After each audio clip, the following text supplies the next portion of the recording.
like with a cloth or something? Well, no.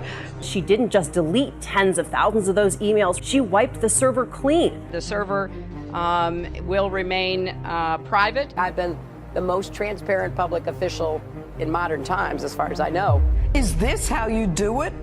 Roping off the press and their questions from even talking to you at a parade? I did not email any classified material to anyone on my email. There is no classified material. Nothing that was sent at the time or received was secret. Her defense? They weren't marked classified. They couldn't be marked classified because by not using government servers, she actually prevented the government from reviewing her emails. It is a federal crime to negligently handle classified information under 18 U.S.C. 1924. It is a federal Class A felony under 18 U.S.C. 798. She's committed a Class A misdemeanor under 18 U.S.C. 1924. If there's a connection between Cairo and Benghazi, she said this: there's no connection between the two. Your experts knew the truth. Your spokesperson knew the truth. Greg Hicks knew the truth. But what troubles me more is I think you knew the truth. You tell the American people one thing, you tell your family an entirely different story. When she certified under oath, quote, under penalty of perjury to a federal judge, that she had surrendered all of her emails to the State Department. In fact, she had not. My verdict, based on the evidence, is guilty. What's yours? The great story here, for anybody willing to find it and write about it and explain it, is this vast right-wing conspiracy. It's no secret that we're going up against some pretty powerful forces that will do and spend whatever it takes to advance a very different vision for America.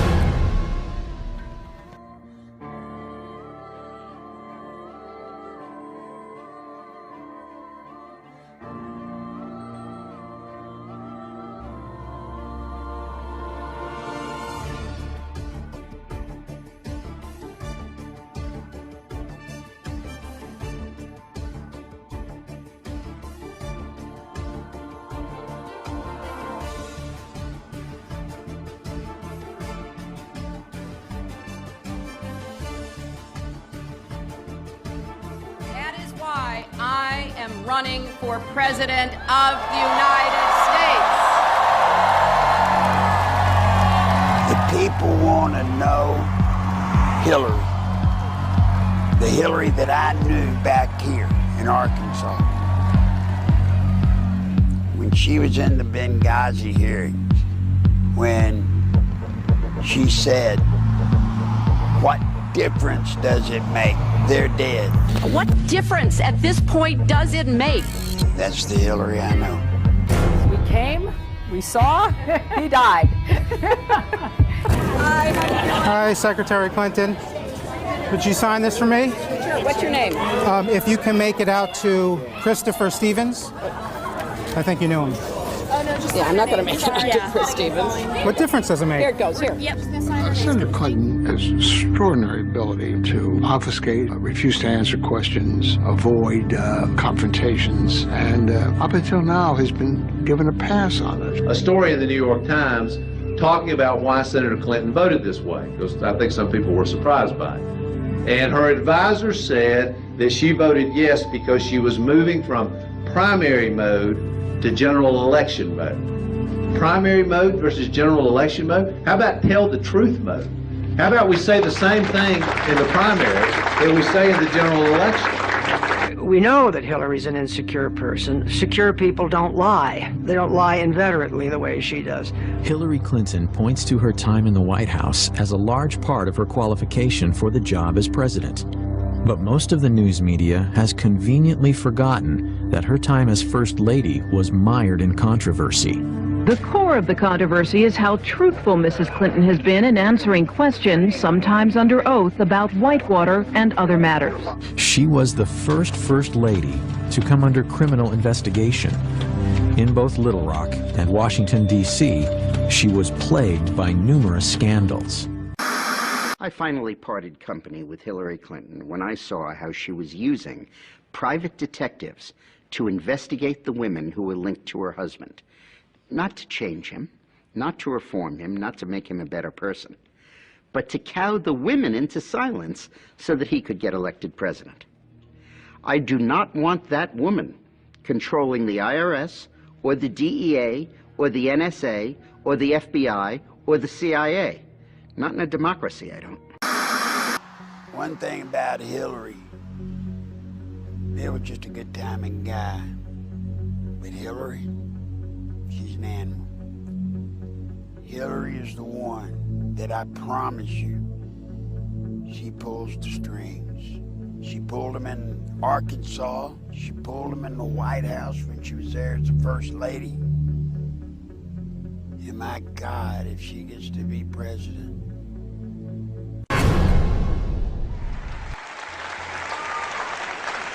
I'll tell you a couple of stories about fraud. The Bohemian Club, as you say, the Bohemian Club? That's where all those rich Republicans go up and stand naked against redwood trees, right?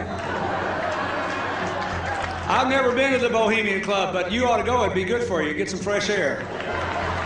I know nothing about the Bohemian Grove with Bill. I know about once a month, Hillary would go out to Los Angeles. And she did it so regular that it became a bit of an issue trying to, why is she always going? Bill told me that she was going out there, she and a group of women, and she would be a part of a witches' church. And man, when Bill told me that, you could have hit me with a baseball bat. I tried to point out to him, you realize what had happened if that got out? Of course, my job is to make sure it didn't get out. Now, I don't know today if Hillary still partakes in the witch ritual. I don't know that I even know what the ritual was. But for the better part of many years, Hillary would go quite often, whether it was regularly once a month or maybe once every couple of months.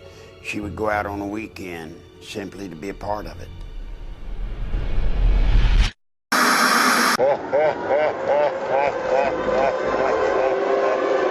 Hillary Clinton finally has exposed her true agenda: confiscation of guns in America from law-abiding citizens. Both she and Obama have stated that they'll use executive action if necessary to ensure gun control is accomplished. But now she's begun speaking publicly about using the Australian model as a template for American gun control. By discussing the Australian buyback, what she's making clear is that it's not just the run-of-the-mill gun control that she's after. She wants confiscation, too. The left seems to be in a race to see who can push this issue farthest and fastest, since Obama made reference to the Australian gun grab a year ago, praising the move. Calling the legislation passed in Australia a buyback is deceptive. It was forced confiscation with a modest cash reimbursement to soften the blow. Anyone who chose not to accept that reimbursement and turn in their guns was subject to having them forcibly taken and facing a prison sentence. How did they know whether someone wasn't complying? Because prior to declaring guns contraband, national registration was implemented. Once the guns were registered, it was easy to force compliance. Both Hillary Clinton and Barack Obama have suggested that the way to accomplish this is through executive orders, since Congress won't pass such legislation. They seem to forget that the Second Amendment stands in the way of this scheme, but that doesn't seem to deter either of them.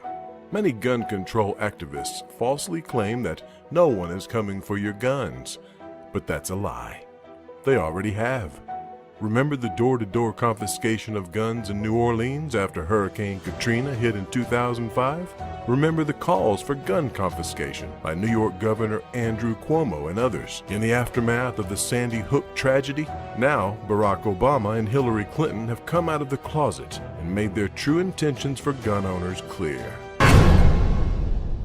All the secret emails, criminal acts, cover-ups, and that sexual relationship with Huma Abedin that is whispered about in the dark corners of Washington. Hillary Clinton's State Department was a virtual pornographic and criminal enterprise.